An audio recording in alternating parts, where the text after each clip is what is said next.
the Sons of Liberty. We received this communication from the Rogue Nation, Eternal Militia. It is an open letter to the New World Order.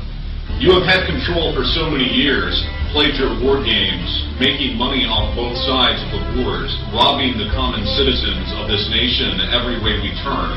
Our gas, our food, our utilities, our toys, etc. Well, the internet has turned out to be your own worst enemy. We know you now. Patriots like myself have researched and found out who you are, where you work, where you eat, where you live, where you play. We watch you every day. We are the guy sitting in the car across the street. We are that new guy who just joined your church or came to work for one of your companies. We live for the day when you will be dealt the same level of evil and cruelty you have been dealing all of humanity. You may know everything about us too, but we don't care. I pray that you try to round me up for one of your FEMA death camps, for you would rather tickle a tiger's ass and set a phone booth than try to take me alive. We fear you not. We may wait on you to make your first move, to try to take our liberties, or we may go ahead and strike first, and remove you from the face of the earth. All your money and power will not protect you from our vengeance, which we will have very, very soon. You forget there is strength in numbers. You forget there are still American patriots by the millions who will never submit to you or be your slaves. You forget about the 200 million firearms on the streets of America. All you New World Order thugs combined, Blackwater, the brainwashed military, the thug jackbooted cops, FEMA stormtroopers, United Nations peacekeepers, cannot even come close to defeating us. You will make your last and stupid mistake when you declare martial law and try to round us up. But we will fight to the death and take you with us. You should never sleep easy, for you never know when you may wake up in the middle of the night with a Colombian necktie and us standing over you, laughing, while you take your last breath, and when we the people take this nation back from your evil grip. We will hunt you to the ends of the earth and shoot you down like mangy dogs. Sweet dreams, motherfuckers. That communication came in from a sniper. I suggest you think about what the fuck you're doing to our goddamn country. Now, a message from the Sons of Liberty concerning the New World Order. You're fucked.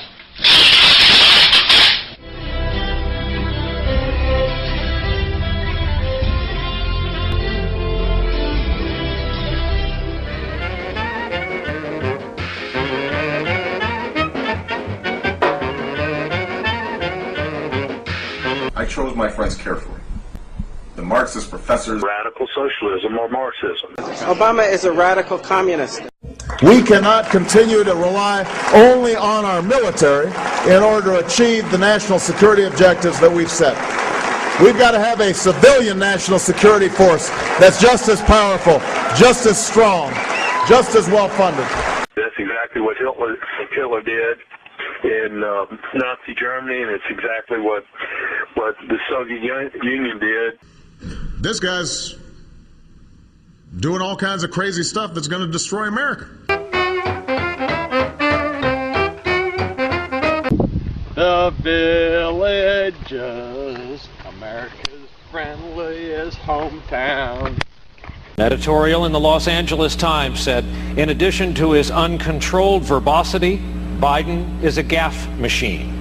How many people here took a private jet or a chartered jet to get here tonight?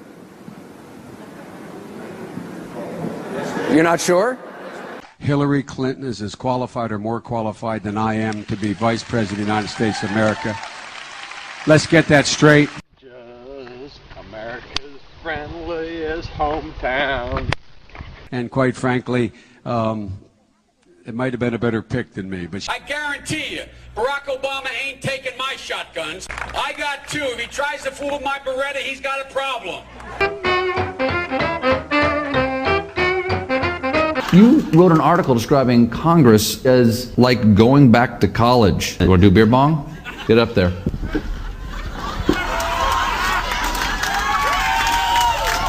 Drink! Drink, drink, drink, drink! This is what guys do, not gay stuff. Global warming paradoxically causes not only more flooding, but also more drought. Big hurricanes, tornadoes, fearsome diseases, polio, tuberculosis, West Nile virus, avian flu, SARS, polar bears that have actually drowned, mosquitoes, caterpillars. The planet has a fever. If your baby has a fever, you go to the doctor. Bear with me, I want to really emphasize this point.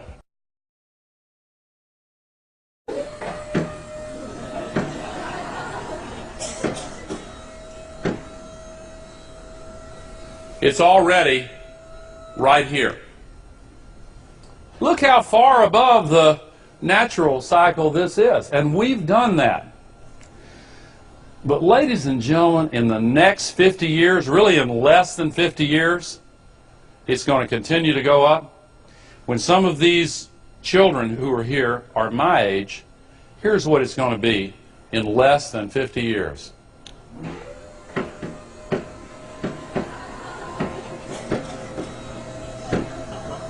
You've heard of off the charts. We're going to California and Texas and New York. And we're going to South Dakota and Oregon and Washington and Michigan. And then we're going to Washington, D.C. to take back the White House. Yeah!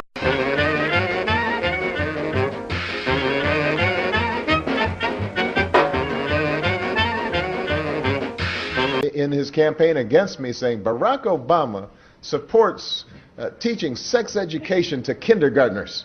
And, you know, which I didn't know what to tell him.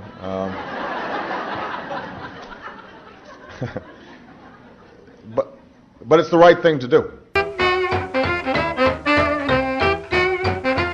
You'll have solar-powered bulldozers, solar-powered buzzsaws, and biofueled bombers, and we'll be fighting wars over lithium for the batteries instead of oil for the engines, and we'll still have a dead planet.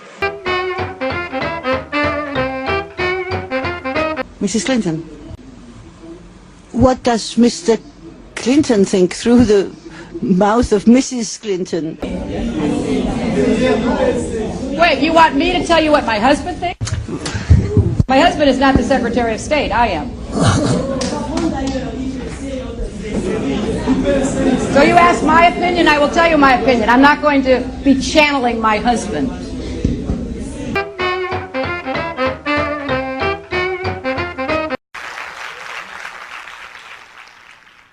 It was just mentioned to me by our esteemed speaker. Did anyone say anything about the Cuban health system? And let me tell you, before you say, oh, it's coming, you need to go down there and see what Fidel Castro put in place.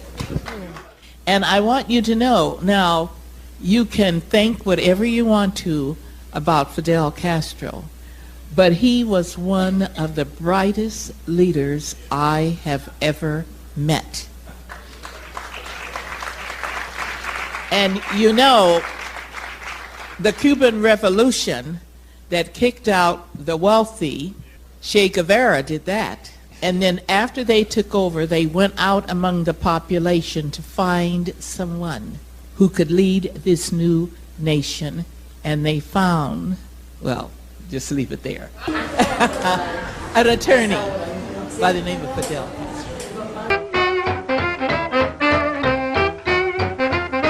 There needs to be a focus on an immediate increase in spending.